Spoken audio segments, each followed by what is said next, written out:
J'aimerais vous faire un petit point sur l'application CIMOP. CIMOP, c'est le troisième cycle, c'est le système d'information des internes en médecine, odontologie et pharmacie. Et voilà, pour ceux qui étaient là avant, qui ont déjà suivi, il y a eu sur l'année 2020 un gros travail de fait, notamment de définition pour tout ce qui était les campagnes d'agrément. Et puis, il y a eu un coup d'arrêt qui a été donné pour des raisons administratives. Et donc, là, maintenant, les activités vont reprendre. Et donc, c'est ça que j'aimerais partager avec vous. Donc, CIMOP, les différentes briques de CIMOP, c'est, alors, comme je vous l'ai dit, hein, nous, CIMOP se situe au sein de l'environnement UNES. Du coup, on s'appuie sur le référentiel UNES avec des éléments qui seront spécifiques au troisième cycle du coup, puisque voilà, il faut gérer tous les éléments du troisième cycle. Le système d'authentification, et comme je vous l'ai dit, on a la problématique dans le cadre de CIMOP de donner des accès à des gens qui ne sont pas universitaires. Et donc, c'est pour ça que l'on va connecter d'autres systèmes d'authentification. Et donc, c'est l'objet là des développements spécifiques CIMOP sur l'aspect authentification. Ensuite, il y a l'aspect cockpit, situation administrative de l'interne, c'est-à-dire que le cockpit, on en a parlé, d'accord, ça sert à tout l'environnement. Et dans le cadre spécifique des internes, ça servira aussi de point d'entrée pour l'interne pour suivre l'évolution de ses stages, par exemple, suivre un certain nombre d'informations administratives, faire aussi des déclarations, style déclarer un accident, déclarer une grossesse, déclarer un certain nombre de choses, voilà. Déclencher des procédures comme des droits au remords, déclencher des choses comme ça, qui pourront ne pas être traitées dans CIMOP, et au moins la procédure sera lancée dans cette partie-là. Donc c'est pour ça que autour de cette partie de ce qu'on appelle la situation administrative de l'interne, c'est vraiment très lié au cockpit, et c'est là où l'étudiant, il voit où il en est et il peut déclencher un certain nombre de procédures. Ensuite, il y a l'aspect évaluation des stages, d'accord. Donc ça, on en a déjà parlé. Il y a déjà une version qui tourne actuellement sur SIDSMG, mais l'idée, c'est de faire vraiment une nouvelle version beaucoup plus évoluée qui permet notamment de bien gérer tout ce qui est l'aspect compétences. Il y a l'aspect répartition des postes et classement des internes, c'est-à-dire que celle-là, c'est la problématique d'ouverture des postes, surtout pour les ARS, pour pouvoir dire quel poste on ouvre par spécialité, en gérant l'équilibre entre les CH, les CHU, la ville, la campagne, etc., etc.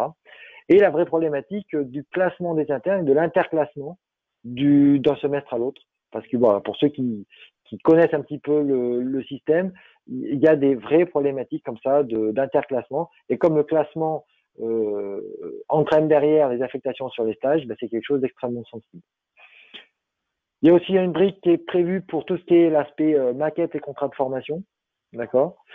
Les amphithéâtres, c'est l'affectation des internes en stage sur les premières étapes de l'internat. Et l'appariement docteur junior, c'est la dernière étape de l'internat qui se fait, c'est les affectations en stage toujours, mais selon un processus qui est différent. Voilà. Et donc ça, l'appariement docteur junior, on vient de sortir d'une campagne, on en a parlé la dernière fois. Et puis, il y a la campagne d'agrément, où là, le principe, c'est pour envoyer un interne en stage, il faut que le terrain de stage soit agréé, c'est-à-dire qu'il y a un encadrement suffisant, qu'il soit pédagogiquement pertinent, etc., etc. Et donc, il y a tout un processus par rapport à ça. Voilà. Donc ça, c'est la vue d'ensemble de tout le périmètre de CIMOP. L'année dernière, il y avait ce qu'on appelle le comité de suivi ou le co-suivi par application, par grand domaine. Donc, alors là, il n'y en aura pas tout à fait un par grand domaine parce que tous les domaines ne se prêtent pas à avoir un comité de suivi. Typiquement, authentification et référentiel, il n'y aura sans doute pas un comité de suivi unique pour ça. Mais on va mettre en place là très rapidement les comités de suivi qui concernent, d'un point de vue planning, les éléments que l'on va traiter très prochainement.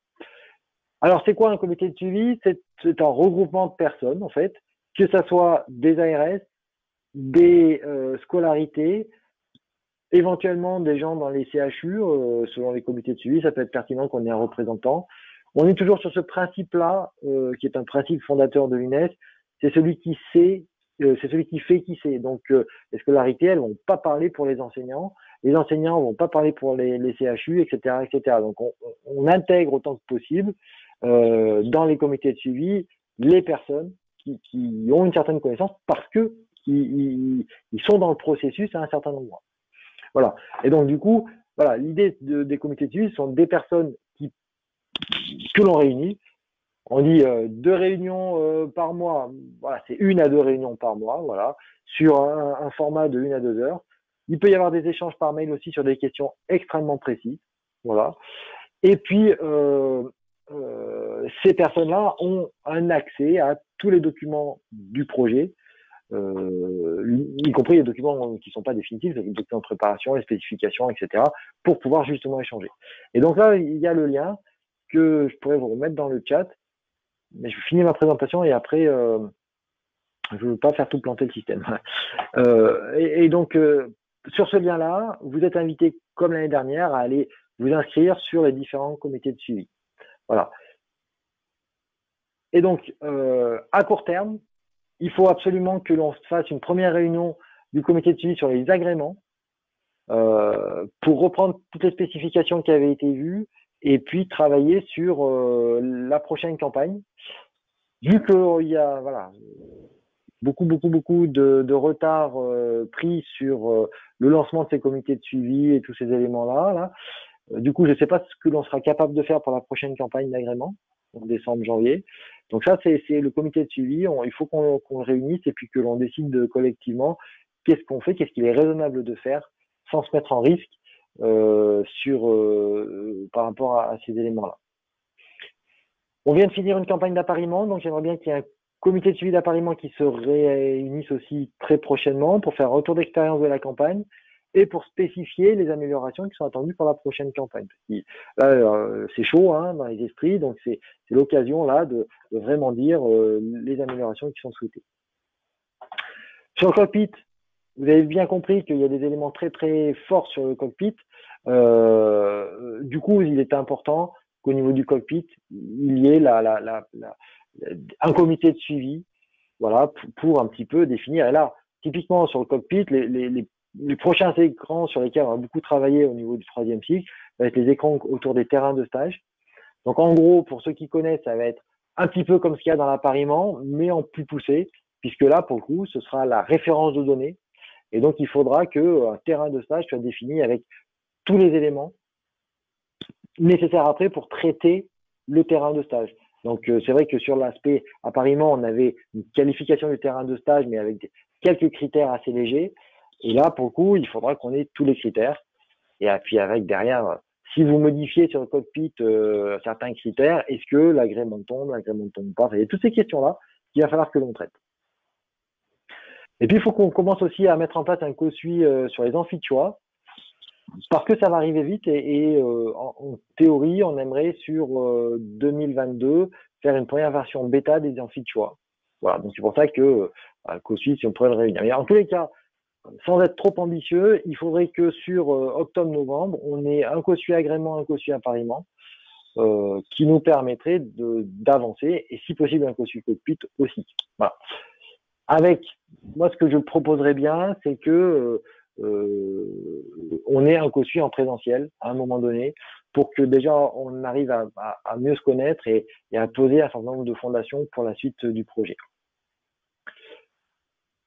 Alors, le co-suivi, c'est bien, ça demande du temps pour suivre. Hein. Je veux dire, les personnes qui sont là, elles vont participer, elles vont apporter leur savoir-faire, elles vont apporter leur expertise, donc ça demande un peu de temps. Tout le monde ne peut pas et ne souhaite pas participer à des co-suivis. Par contre, c'est important qu'il y ait un partage d'informations sur l'avancée du projet, où on en est, ce qui a été défini, les prochaines étapes, etc., etc. Et donc, on vous propose une visioconf nationale tous les deuxièmes vendredis de chaque mois, de 15h à 16h, hein, on fait court. C'est un format qu'on avait déjà utilisé en 2020.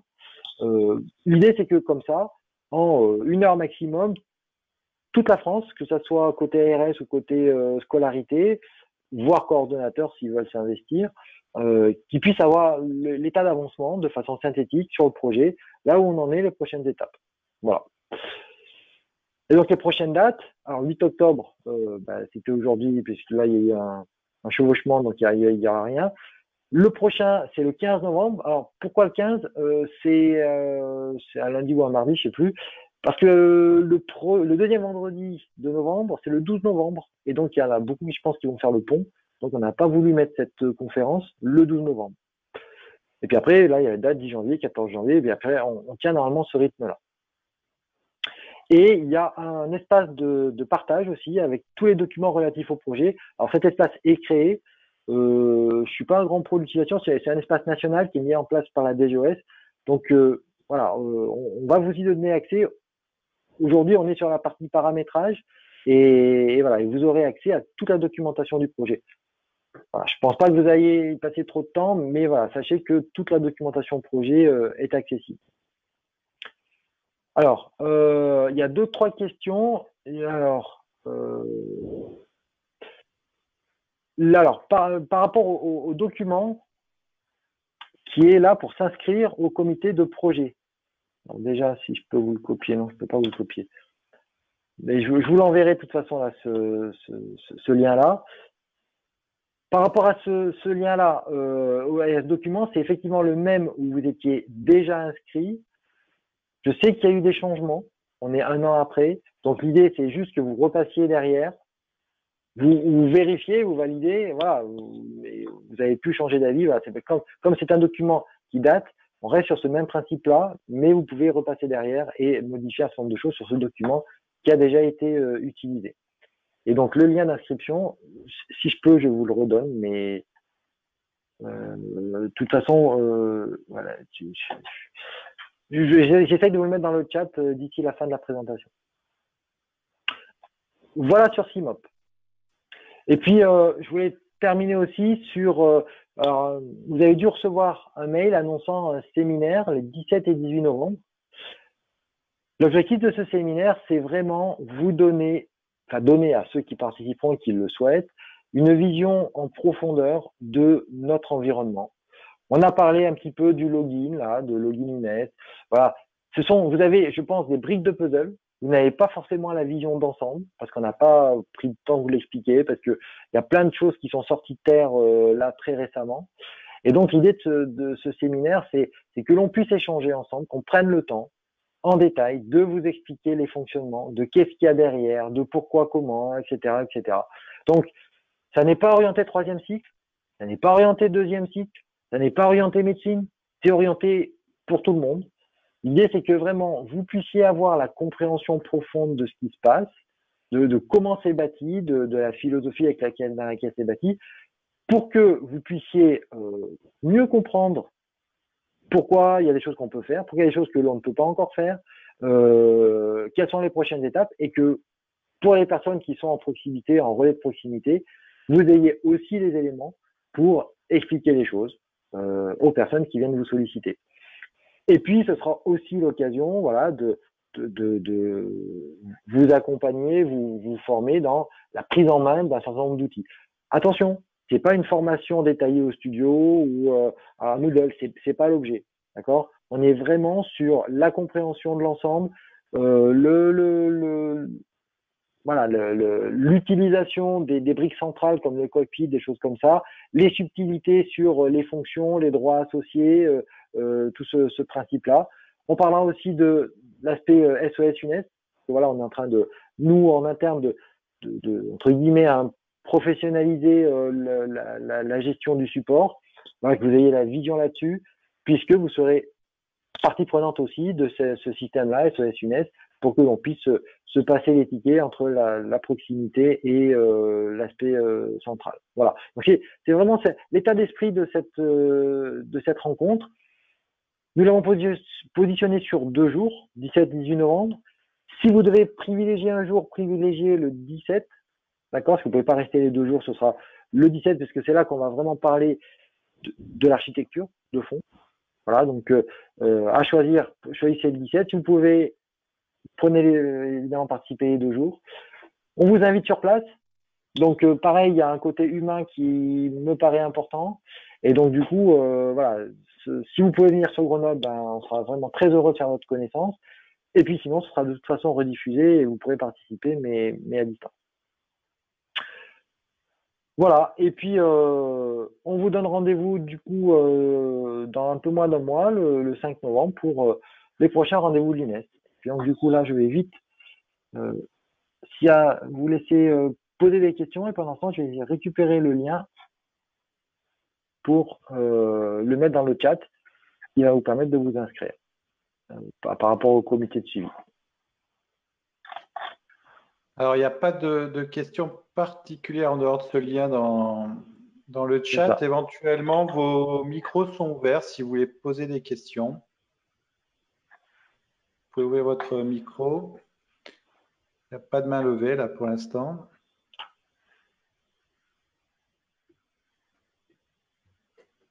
J'ai essayé d'envoyer là dans le chat. C'est bon? C'est bon, ça apparaît. Super.